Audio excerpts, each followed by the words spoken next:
What if the hardest thing you're going through right now is not a punishment, but a process? What if the fire you're in is not designed to burn you up, but to burn away everything that's been holding you back from who you were actually made to be?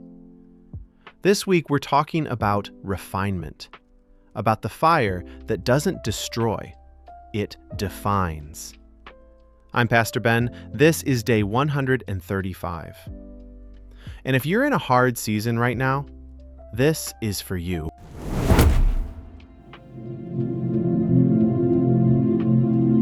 Malachi 3:3. He will sit as a refiner and purifier of silver. Here's what that image actually means. A silversmith doesn't toss the silver in the fire and walk away. He sits. He watches. He holds the metal at the exact temperature where impurities release, but the silver doesn't melt. He never leaves. He never looks away. And how does he know when the silver is done? When he can see his own reflection in it. That's what God is doing in your fire. He is seated.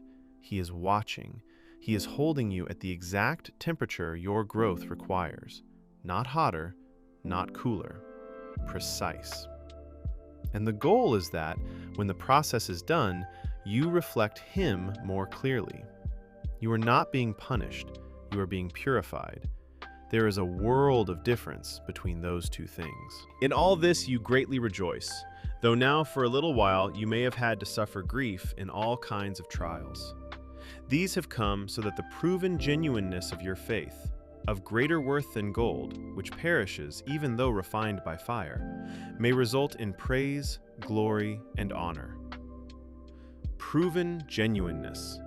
That phrase in Greek is dokimion. It's the word used for testing metal to verify it's authentic. Not fake, not a copy. Real. Here's the hard truth. You don't know what your faith is made of until it gets tested. Neither does anyone else. Easy seasons produce comfort. Hard seasons produce character. And character is what remains when everything else is stripped away. The trial you're in is not questioning your worth. It's proving it. It's demonstrating that what's in you is real. That your faith isn't a fair weather thing. That you're the kind of person who holds on when holding on is hard. That proof, Peter says, is worth more than gold.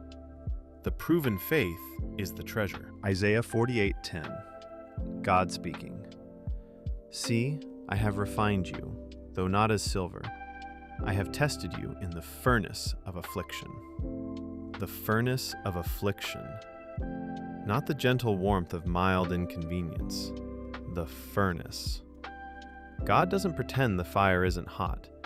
He doesn't minimize it. He acknowledges, this is the furnace. But look at what surrounds that verse. The verse before, for my own sake, I do this. The verse after, I am He, I am the first, and I am the last. God is saying, I am in this with you. My name is on this. I have not abandoned you to the flames. I am the one who put you here. I am the one walking through it with you. And I am the one who will bring you out. Shadrach, Meshach, and Abednego went into that furnace, but the king saw 4 men walking in the fire. The 4th looked like the Son of God. You are not alone in your furnace. Look for the 4th one. Job had lost everything. His children, his wealth, his health, his reputation. His friends were telling him he must have sinned to deserve this. And from the center of that devastation, Job says something that should stop you cold. But He knows the way that I take. When He has tested me, I will come forth as gold. Job didn't understand what was happening. He said earlier, if I go to the east, He is not there. If I go to the west, I cannot find Him. He couldn't find God in the suffering, but he still declared, He knows my way, and I will come out as gold. That is faith that has passed through something. That is not Sunday morning faith.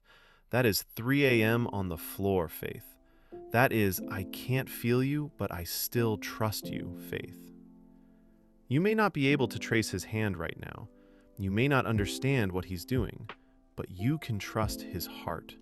He knows the way you take, every step, every night, every silent morning. You will come forth as gold. That is his word on it. Paul lays out one of the most counterintuitive chains in Scripture. Romans 5:3-5. We also glory in our sufferings, because we know that suffering produces perseverance, perseverance, character, and character, hope. And hope does not put us to shame. It's a chain reaction: suffering, perseverance, character, hope.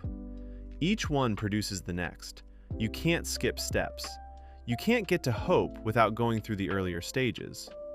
The perseverance that comes from suffering is not the same as stubbornness. It's a refined endurance, the kind that has been tested and held. And the character that emerges from that perseverance is not self-manufactured virtue. It's the character of someone who has been through something real and come out still standing. And at the end of that chain, hope, not wishful thinking. The Greek word is elpis, confident expectation, a hope that does not disappoint, a hope anchored in who God is, not in what your circumstances are. The fire is producing something. Follow the chain. Zechariah 13:9. I will refine them like silver and test them like gold.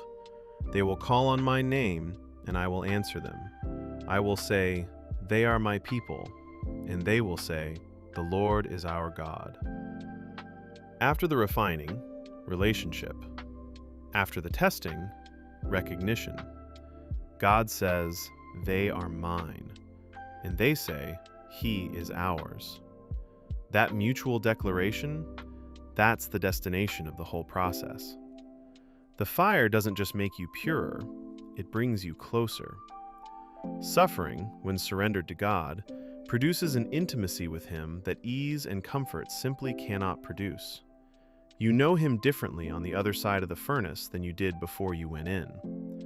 There are things about God you will only learn in the fire. His nearness when you can't feel him. His faithfulness when the ground shifts. His voice when everything is loud and nothing makes sense.